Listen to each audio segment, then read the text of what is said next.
बोलो श्री रामचंद्र जी की जय, बोलो हनुमान जी की जय। अयोध्या कांड। जब लगी जियों कहूँ कर जोरी, तब लगी जनी कछु कहसी बहोरी। फिरी पछित ऐसी अंत अभागी, मारसी गाई नहारू लागी। मैं हाथ जोड़कर कहता हूँ कि जब तक मैं जीता रहूँ तब तक फिर कुछ न कहना, अर्थात मुझसे न बोलना। अरे अभागिनी, फिर तू अंत में पछताएगी जो तू तात के लिए गाय को मार रही है। कि परे उराऊ कही कोटि विधि, काहे करसी निदानू। कपट सयानी न कहती कछु, जागती मनहु मसानू। राजा करोड़ों प्रकार से बहुत तरह से समझाकर और यह कहकर कि तू क्यों सर्वनाश कर रही है, पृथ्वी पर गिर पड़े, पर कपट करने में चतुर कहके कुछ बोलती नहीं, मानो मौन होकर मसान जगा रही हो, शमशान में बैठकर प्रेत मंत्र सिद्ध कर रही हो। कि राम राम रट बिकल भुआलू, जनु बिनु पंख बिहंग बिहालू। हृदय मानव भोरी जनी होई, राम ही जाई कहे जनि कोई। राजा राम राम रट रहे हैं और ऐसे व्याकुल हैं जैसे कोई पक्षी पंख के बिना बेहाल हो। वे अपने हृदय में मनाते हैं कि सवेरा न हो और कोई जाकर श्री रामचंद्र जी से यह बात न कहे कि उदऊ करहु जनि रवि रघुकुल गुरु, अवध बिलो की सुल होई उर। भूप प्रीति कह कई कठिनाई, उभय अवधि विधि रचि बनाई। हे गुरुकुल के गुरु सूर्य भगवान, आप अपना उदय न करें। अयोध्या को बेहाल देखकर आपके हृदय में बड़ी पीड़ा होगी। राजा की प्रीति और कैकेयी की निष्ठुरता दोनों को ब्रह्मा ने सीमा तक रचकर बनाया है, अर्थात राजा प्रेम की सीमा है और कैकेयी निष्ठुरता की। बिलपत नृपहि भय भिनुसारा, बिना बेनु शंख धुनि द्वारा। पढ़ई भाट गुण गावही गायक, सुनत नृपहि जनु लागहि सहायक। विलाप करते करते ही राजा को सवेरा हो गया। राजद्वार पर वीणा बांसुरी और शंख की ध्वनि होने लगी। भाट लोग विरुद्धावली पढ़ रहे हैं और गवैये गुणों का गान कर रहे हैं। सुनने पर राजा को वे बाण जैसे लगते हैं कि मंगल सकल सोहाही न कैसे, सैगामी गनि विभूषण जैसे। तेहि निस नींद परि नहीं काहू, राम दरस लालसा उछाहूँ। राजा को ये सब मंगल साज कैसे नहीं सुहा रहा है, जैसे पति के साथ सती होने वाली स्त्री को आभूषण। श्री रामचंद्र जी के दर्शन की लालसा और उत्साह के कारण उस रात्रि में किसी को भी नींद नहीं आई। कि द्वार भीर सेवक सचिव कही, उदित रवि देखी, जागे अजहु न अवधपति, कारुण्य कवन विशेषी। राजद्वार पर मंत्रियों और सेवकों की भीड़ लगी है।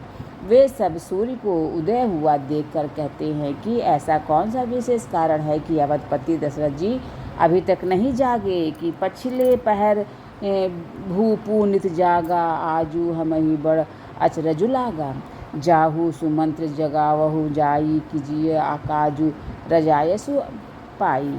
राजा नित्य ही रात के पिछले पहर जाग जाया करते हैं, किंतु आज हमें बड़ा आश्चर्य हो रहा है। हे सुमंत्र, जाओ जाकर राजा को जगाओ, उनकी आज्ञा पाकर हम सब काम करें। कि गए सुमंत्रु तब रावुर माही, देखी भयामन जात डराही। धाई खाई जनु जाय न हेरा, मानव विपत्ति विषाद बसेरा। तब सुमंत्र रावले राजमहल में गए, पर महल को भयानक देखकर वे जाते हुए डर रहे हैं। ऐसा लगता है मानो दौड़कर काट खाएगा, उसकी ओर देखा भी नहीं जाता। मानो विपत्ति और विषाद ने वहाँ डेरा डाल रखा हो। कि पूछे को न उतरु देई, गए जेहि भवन भूप कैकेयी। कहीं जय जीव बैठ श्रुनाई, देखी भूप गति गए सुखाई। पूछने पर कोई जवाब नहीं देता। वे उस महल में गए जहाँ राजा और कैकेयी थे। जय जीव कहकर सिर नवाकर वंदना करके बैठे और राजा की दशा देखकर तो वे सूख ही गए। कि सोच विकल विवरण मही परेऊ, मानहु कमल मूलु परिहरेऊ। सचिव सभीत सकल सकई नहीं पूछी, बोली अशुभ भरी शुभ छूछी।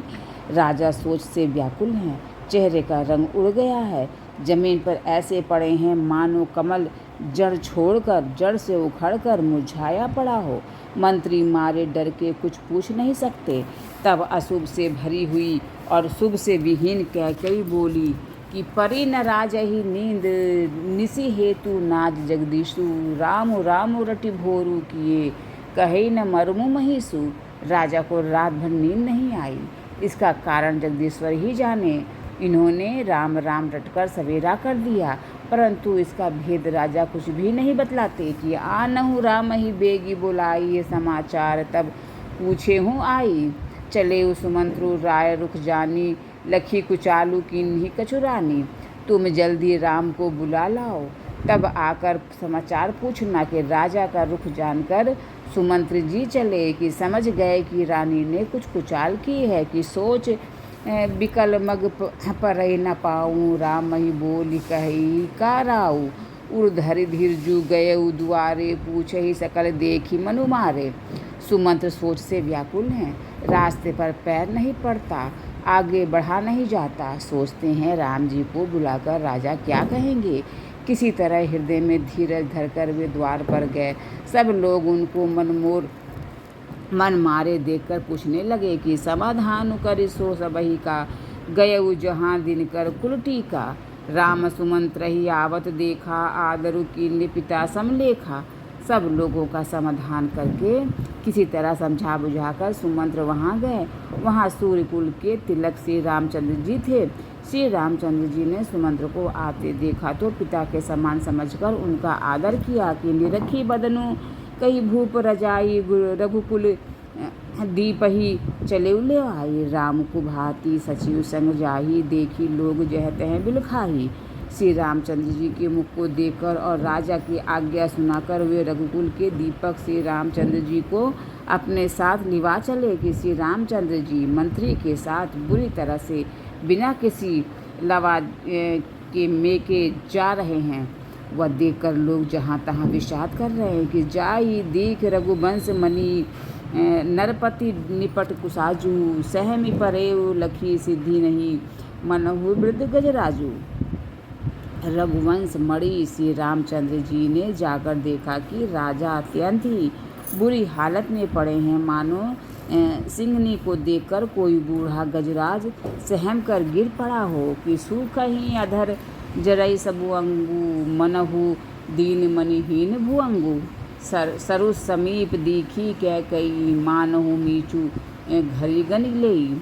राजा के होंठ सूख रहे हैं और सारा शरीर जल रहा है, मानो मणि के बिना सांप दुखी हो रहा हो। पास ही क्रोध से भरी कैकई को देखा, मानो साक्षात मृत्यु ही बैठी राजा के जीवन की अंतिम घड़ियां गिन रही हो।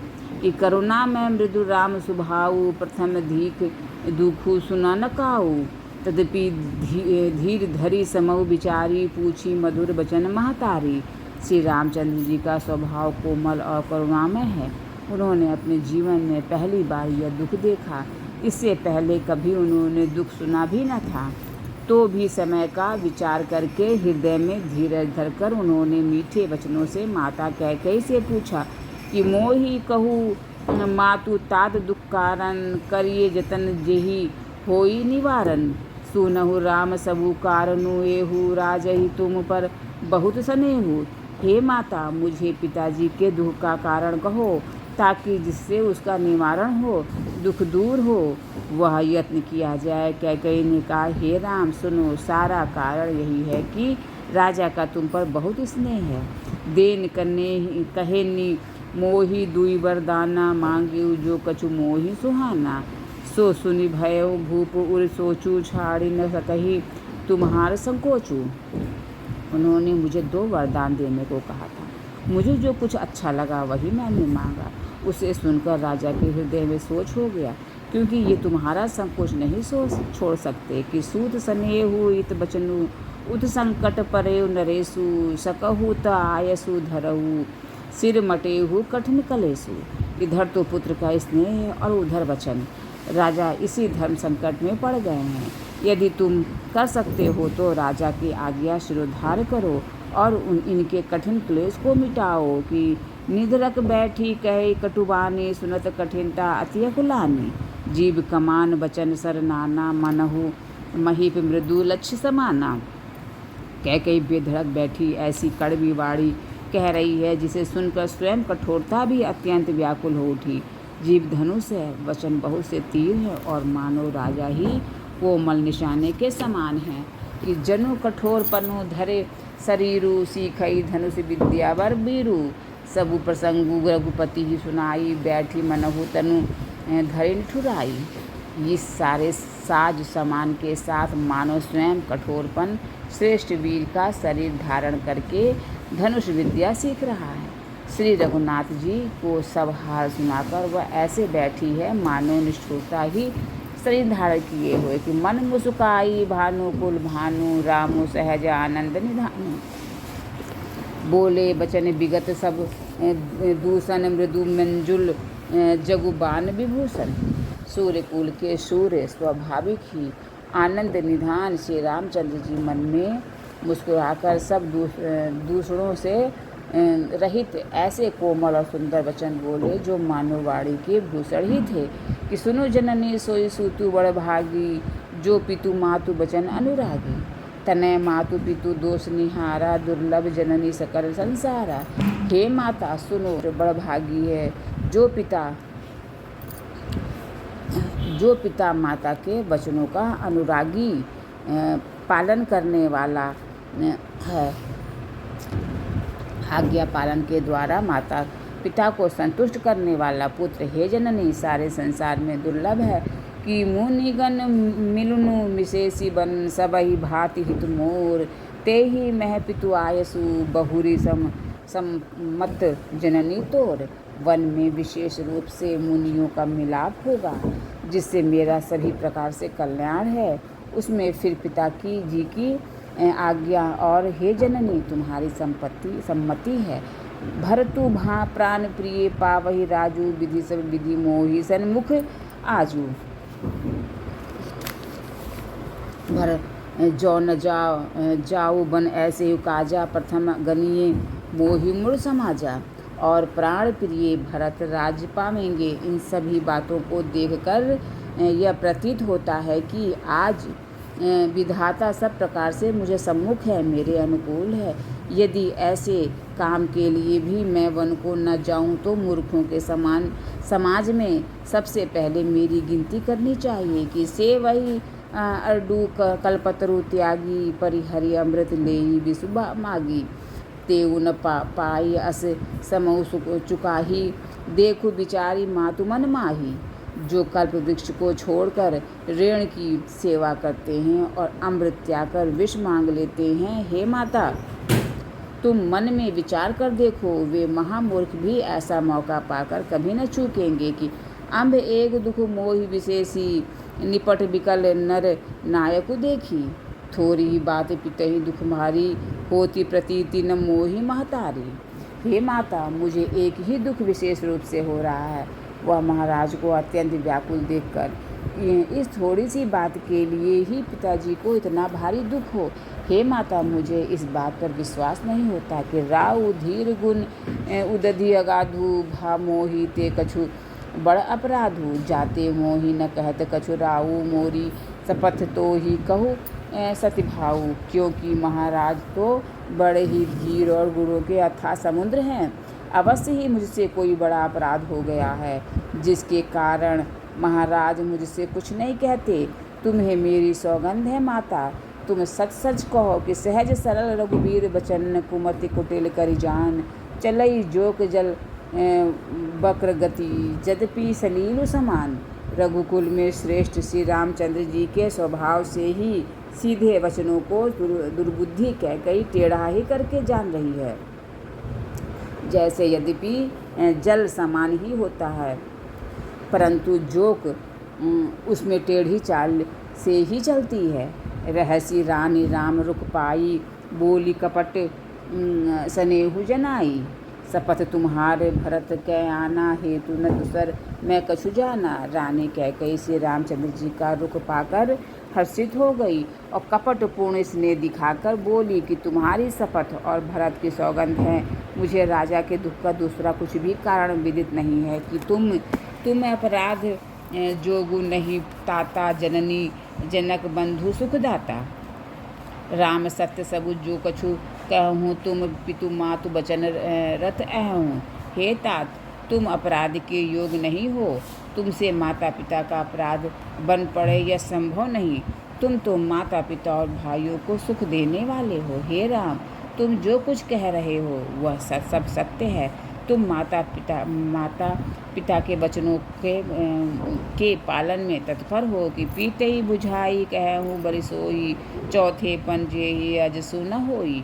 तुम सम सुवन सुकृत जे ही दीने, उचित न तासु निरादरो कीन्हे। मैं तुम्हारी बलिहारी जाती हूँ, तुम पिता को समझाकर वही बात कहो जिससे चौथेपन में इनका अपयश न हो।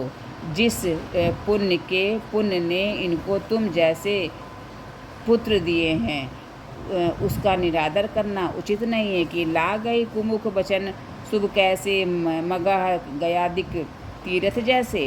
राम ही मातु बचन सब भाए, जिमी सुरसरी गत सलिल सुहाए।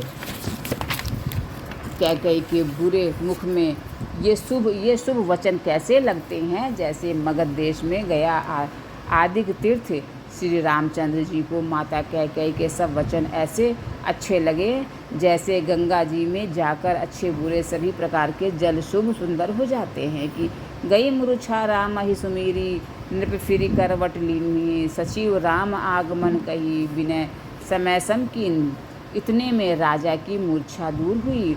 उन्होंने राम का स्मरण करके राम राम कहकर फिर करवट ली। मंत्री ने श्री रामचंद्र जी का आना कहकर समय अनुकूल विनती की कि अब नीप अकनी राम पगुधारे, धरि धीरजु सब नयन उघारे, सचिव सभारी राव बैठारे, चरण परत नृप राम भी निहारे। जब राजा ने सुना कि श्री रामचंद्र पधारे हैं तो उन्होंने धीरज धर के नेत्र खोले। मंत्री ने संभाल कर राजा को बैठाया।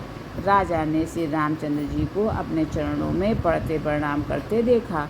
लिए सने विकल उर लाई, गै मनि मनहु फनिक फिर पाई।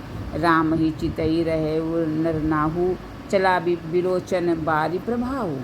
इसने से विकल राजा ने राम जी को हृदय से लगा लिया, मानो सांप ने अपनी खोई हुई मणि फिर पा ली हो। राजा दशरथ जी श्री रामचंद्र जी को देखते ही रह गए। उनके नेत्रों से आंसुओं की धारा बह चली कि शोक विवश कछु कह न पारा, हृदय लगावत बारही बारा। विधि ही मानव राउ मन माही, जे ही रघुनाथ न कानन जाही। शोक के विशेष वश होने के कारण राजा कुछ कह नहीं सकते। वे बार बार श्री रामचंद्र जी को हृदय से लगाते हैं और मन में ब्रह्मा जी को मनाते हैं कि जिससे श्री रघुनाथ जी की वन को न जाएं। कि सुमरी महे शशि कहें निहोरी, विनती सुनहु सदाशिव मोरी। आशुतोष तुम अवडरदानी, आरती हरहु दीन जनु जानी। फिर महादेव जी का स्मरण करके उनसे निहोरा करते हुए कहते हैं कि हे सदाशिव, आप मेरी विनती सुनिए। आप आशुतोष शीघ्र प्रसन्न होने वाले और ऑर्डरदानी मुँह मांगा दे डालने वाले हैं। अतः मुझे अपना दीन सेवक जानकर मेरे दुख को दूर कीजिए। कि तुम प्रेरक सबके हृदय सो मति राम ही देहूँ, बचनु मोर तजी रही घर परिहर सीलु स्नेहु। आप प्रेरक रूप से सबके हृदय में हैं। आप श्री रामचंद्र को ऐसी बुद्धि दीजिए जिससे वे मेरे वचन को त्याग कर और शील स्नेह को छोड़कर घर ही में रह जाएं। बोलो श्री रामचंद्र जी की जय, बोलो हनुमान जी की जय। सुनि सुर बिनय ठाड़ी पछताती, भयउ सरोज विपिन हिमराती।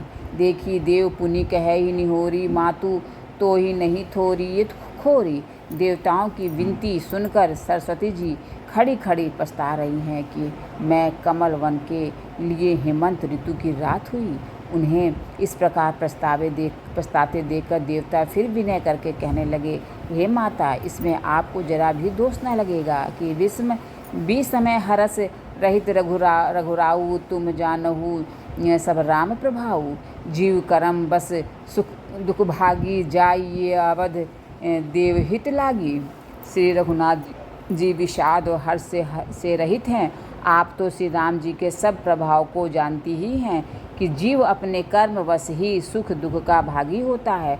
अतएव देवताओं के हित के लिए आप अयोध्या जाइए कि बार बार गई चरण सकोची, चली बिचारी विबुध मति पोची। उच्च निवासु नीची करतूती, देखी न सकही पराई विभूति। बार बार चरण पकड़कर देवताओं ने सरस्वती को संकोच में डाल दिया। तब वह यह विचार कर चली कि देवताओं की बुद्धि ओछी है, इनका निवास तो ऊंचा है पर इनकी करनी नीची है। ये दूसरे का ऐश्वर्य नहीं देख सकते कि आगिल काजू बिचारी बहोरी, करी है चा कुशल कवि मोरी। हरसी हृदय दशरथपुर आई, जनुग्रह दशा दुसह दुखदाई। परंतु आगे के काम का विचार करके श्री राम जी के वन जाने से राक्षसों का वध होगा, जिससे सारा जगत सुखी हो जाएगा। चतुर कवि श्री राम जी के वनवास के चरित्रों का वर्णन करने के लिए मेरी चाह कामना करेंगे। ऐसा विचार कर सरस्वती हृदय में हर्षित होकर दशरथ जी की पूरी अयोध्या में आई। मानो दुसह दुख देने वाली कोई ग्रहदशा आई हो कि नाम मंथरा मंदमती चेरी, कैकई केरी अजस पिटारी ताही, करी गई गिरा मति फेरी। कि मंथरा नाम की कैकई की एक मंदबुद्धि दासी थी, उसे अपयश की पिटारी बनाकर सरस्वती उसकी बुद्धि को फेर कर चली गई। कि दीख मंथरा नगरु बनावा, मंजुल मंगल बाज बधावा। पूछे सी लागिन काहू छाहू, राम तिलकु सुनी भाउर दाहू। मंथरा ने देखा कि नगर सजाया हुआ है, सुंदर मंगल में बधावे बज रहे हैं। उसने लोगों से पूछा कि कैसा उत्सव है। श्री रामचंद्र जी के राज तिलक की बात सुनते ही उसका हृदय जल उठा कि करई विचारू गुबुद्धि कुजाती, हो य काजू कवनी विधि राती। देखी लागी मधुकुटिल किराती, जीवी गौ तकई लेव के ही भांति। वह दुर्बुद्धि नीच जाति वाली दासी विचार करने लगी कि किस प्रकार से यह काम रात ही रात में बिगड़ जाए। जैसे कोई कुटिल भिलनी शहद का छत्ता लगा देखकर घात लगाती है कि इसको किस तरह से उखाड़ लूं। भरत मातु पही गई बिलखानी, का अनमनी हंसी कह हंसी रानी। उतरु देई न ले सासू, नारी चरित करी ढारई आंसू। वह उदास होकर भरत जी की माता कैकई के पास गई। रानी कैकई ने हंसकर कहा कि तू उदास क्यों है। मंथरा कुछ उत्तर नहीं देती, केवल लंबी सांस ले रही है और त्रिया चरित्र करके आंसू ढरका रही है। हंसी कह रानी गालू बड़ तोरे, दिन लखन सिख असमन मोरे। तब हुन बोल चेरी बड़ी पापिनी, छाड़ई श्वासकारी जनु सापिनी। रानी हंसकर कहने लगी कि तेरे बड़े गाल हैं, तू बहुत बढ़ कर बोलने वाली है। मेरा मन कहता है कि लक्ष्मण ने तुझे कुछ सीख दी है, दंड दिया है, तब भी वह पापिनी दासी कुछ भी नहीं बोलती। ऐसी लंबी सांस छोड़ रही है मानो काली नागिन फुफकार छोड़ रही हो कि सब है रानी कह सी किन, कुशल राम महिपालू, लखनऊ भरतु रिपुदमनु, सुनी भा कुबरी उर्सालू। तब रानी ने डर कर कहा कि अरे कहती क्यों नहीं कि श्री रामचंद्र राजा लक्ष्मण भरत और शत्रुघ्न कुशल से तो हैं। यह सुनकर कुबरी मंथरा के हृदय में बड़ी ही पीड़ा हुई कि कद सीख देई हम ही को भा माई, गालू करब के ही कर बलु पाई। राम ही छाड़ी कुशल के का आजू, जे ही जनेसु देई जुबराजू। वह कहने लगी कि हे माई, हमें कोई क्यों सीख देगा और मैं किसका बल पाकर गाल करूँगी, बढ़ कर बोलूँगी। रामचंद्र को छोड़कर आज और किसकी कुशल है जिन्हें राजा युवराज पद दे रहे हैं। कि भयउ कौशिलही विधि अति दाहिन, देखत गर्भ रहत उर नाहिन। देखऊ कस न जाई सब शोभा, जो अवलोकी मोर मनुष्य क्षोभा। आज कौशल्या को विधाता बहुत ही दाहिने अनुकूल हुए हैं। यह देखकर उनके हृदय में गर्व समाता नहीं? तुम स्वयं जाकर सब शोभा क्यों नहीं देख लेती, जिसे देखकर मेरे मन में क्षोभ हुआ है। बोलो श्री रामचंद्र जी की जय, बोलो हनुमान जी की जय।